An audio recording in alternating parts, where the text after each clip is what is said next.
Tout concourt au bien de ceux qui aiment Dieu. Est-ce que ça veut dire que si je suis chrétien, si je crois en Jésus, j'aurai aucune difficulté, aucune épreuve, tout va aller bien dans ma vie? Comment est-ce que ce verset peut nous encourager dans les épreuves que l'on vit en tant que chrétien? C'est ce qu'on voit dans cette vidéo.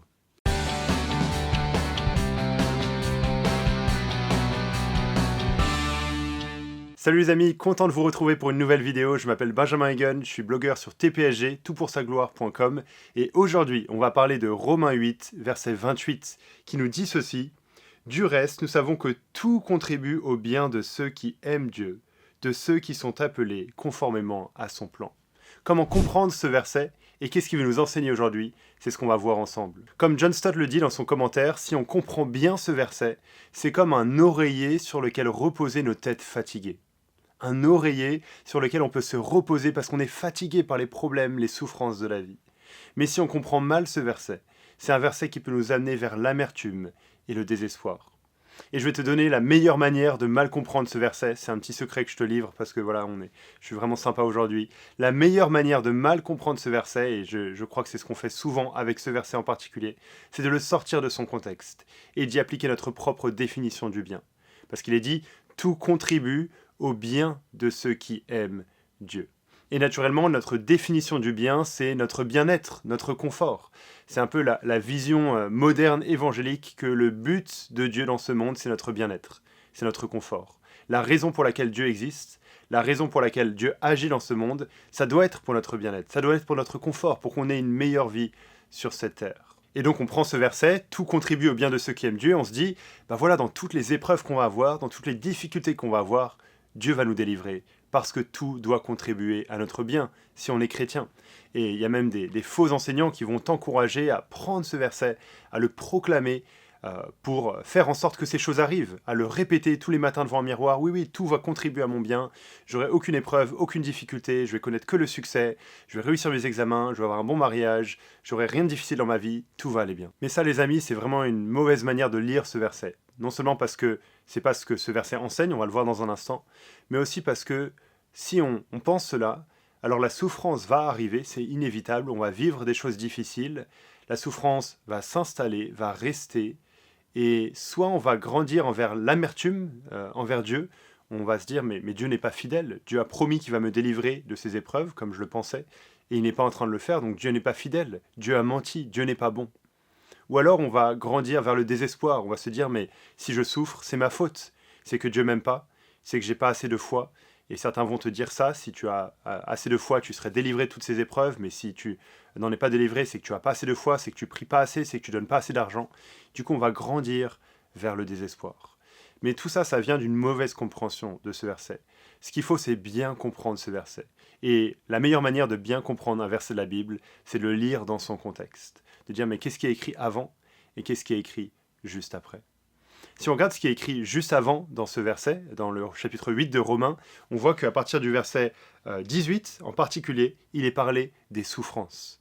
Au verset 18, Paul dit « J'estime que les souffrances du moment présent ne sont pas dignes d'être comparées à la gloire qui va être révélée pour nous. » Paul, qui écrit la lettre aux Romains, désigne deux périodes et il les met en contraste. Il y a d'abord la période actuelle que l'on vit, les souffrances du moment présent, et il y a la période à venir, la gloire qui va être révélée pour nous. Et les souffrances dont il est question ici, comme on le voit avec la suite des versets, c'est pas les souffrances que l'on vit parce que l'on est chrétien, mais c'est les souffrances de ce monde, du fait de vivre dans un monde qui est déchu, un monde qui est marqué par le péché, un monde qui est corrompu, un monde qui est esclave de la corruption, comme il est dit un peu plus loin dans ces versets. Donc c'est toutes les souffrances de cette vie, toutes les difficultés de cette vie, qu'on soit chrétien ou pas, que l'on va expérimenter, parce qu'on vit dans un monde qui n'est pas le monde tel que Dieu l'a créé. Et donc ça nous aide déjà à voir que ceux qui disent que ce verset, Romains 8, 28, c'est une promesse que Dieu va enlever toute difficulté de ta vie, c'est faux, c'est pas ce qu'on voit dans le contexte juste avant. Il est dit qu'on va souffrir ici-bas, qu'on va vivre les souffrances du moment présent, et que la gloire va être révélée, la fin des souffrances va venir, mais c'est à venir. Ça va être révélé pour nous dans l'éternité. Donc si on lit Romains 8, 28 avec le contexte qui vient juste avant, quand on lit « tout contribue au bien de ceux qui aiment Dieu », ça nous aide à comprendre le tout dont il est question. Ce tout inclut la souffrance. Tout contribue au bien de ceux qui aiment Dieu, même la souffrance. Même les souffrances du moment présent que l'on vit, que l'on expérimente, les choses difficiles de cette vie. Dieu utilise tout cela pour notre bien. Dieu se sert de tout ce que l'on vit, même les épreuves, pour notre bien. Et maintenant, on en vient à se demander, mais quel est le bien en question? Quel est le bien dont ce verset parle? Et pour faire cela, on doit lire le verset juste après. Regarde ce qu'il est dit au verset 29. Déjà, le verset commence avec « en effet ». Ouah, c'est un petit indice. Quand il y a un « en effet » dans la Bible, ça nous aide à comprendre que les deux versets sont liés. Ça explique le verset juste avant. Donc tout contribue au bien de ceux qui aiment Dieu. Pourquoi? Verset 29. En effet, ceux qu'il a connus d'avance, il les a aussi prédestinés à devenir conformes à l'image de son Fils, afin que celui-ci soit le premier-né d'un grand nombre de frères. Alors il y a beaucoup de choses dans ce verset, on va pas tout voir, mais l'essentiel qu'on peut voir, c'est que Dieu nous a destinés à l'avance, nous qui sommes chrétiens, à être conformes à l'image de son Fils, à l'image de Jésus-Christ. En fait, ça nous montre que Dieu a un but bien plus important que ton confort, un but bien plus important que ton bien-être, c'est ta sainteté.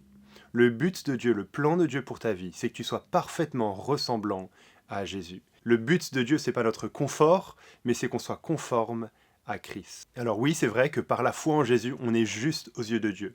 On est parfaitement saint, parfaitement pur, il nous a pardonné tous nos péchés, il nous voit avec la perfection que Jésus a, c'est la bonne nouvelle de la justification, j'ai fait une autre vidéo qui en parle que j'affiche juste ici en haut, mais on sait qu'il y a un décalage entre ce que l'on est devant Dieu dans notre statut et la manière dont on vit au quotidien, où on continue à lutter avec le péché.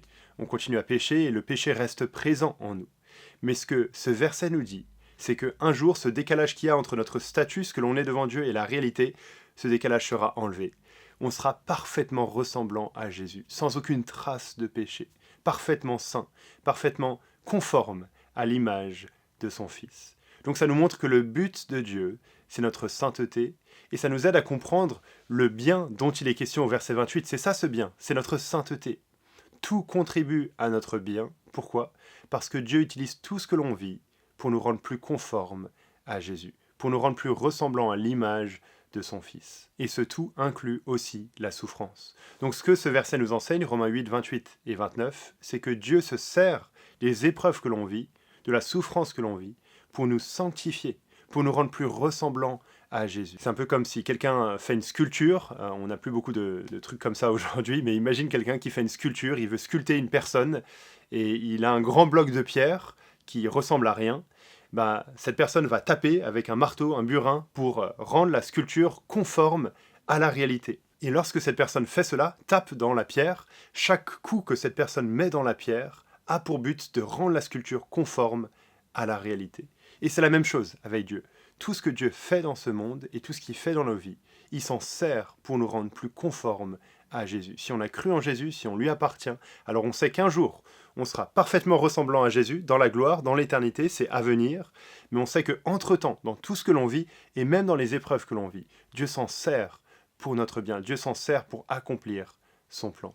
Et j'aimerais te donner un exemple d'une personne qui montre cela, qui exemplifie cela. C'est Joni Eareckson, qui est devenue tétraplégique quand elle avait 17 ans. Un accident qui l'a rendue complètement paralysée. Elle ne peut plus utiliser ses bras, ses jambes, elle ne peut plus bouger.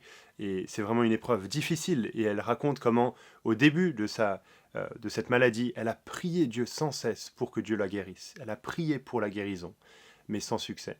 Et voilà ce qu'elle écrit, alors qu'elle réfléchit des décennies plus tard à cette épreuve dans sa vie. Elle écrit « Une réponse négative à ma demande de guérison physique miraculeuse », donc elle a prié pour être guérie, mais Dieu n'a pas répondu à cette prière, a signifié un péché purgé, un amour pour les perdus, une compassion accrue, une espérance renforcée, un appétit pour la grâce, une foi plus forte, une heureuse aspiration au ciel, un désir de servir, un plaisir dans la prière et une faim pour sa parole. Ô béni soit le sévère maître d'école qu'est mon fauteuil roulant. Waouh, c'est fort de dire ça. Elle dit comment toutes ces épreuves, tout ce qu'elle a vécu, le fait de vivre dans ce fauteuil roulant, elle regarde et oui, elle voit à quel point c'était difficile, à quel point c'était dur, à quel point ça lui a coûté, mais elle voit aussi tout le bien qui en est sorti. Et ce bien, c'est de l'avoir fait grandir en sainteté, aimer le Seigneur davantage, connaître mieux sa parole, le connaître lui personnellement, aimer plus les autres. Et ça, c'est un bon exemple pour nous dans tout ce que l'on vit, dans toutes les épreuves que l'on vit. On peut prier pour que Dieu s'en serve pour notre bien. C'est-à-dire, pas forcément qu'il va nous délivrer de cette épreuve, pas forcément qu'il va l'enlever de notre vie, mais qu'il s'en serve pour nous rendre plus ressemblants à Jésus. Souvent, quand on prie pour d'autres personnes qui souffrent, qui passent par des moments difficiles, on prie tout de suite pour la délivrance, pour la guérison, pour que la situation physique s'améliore.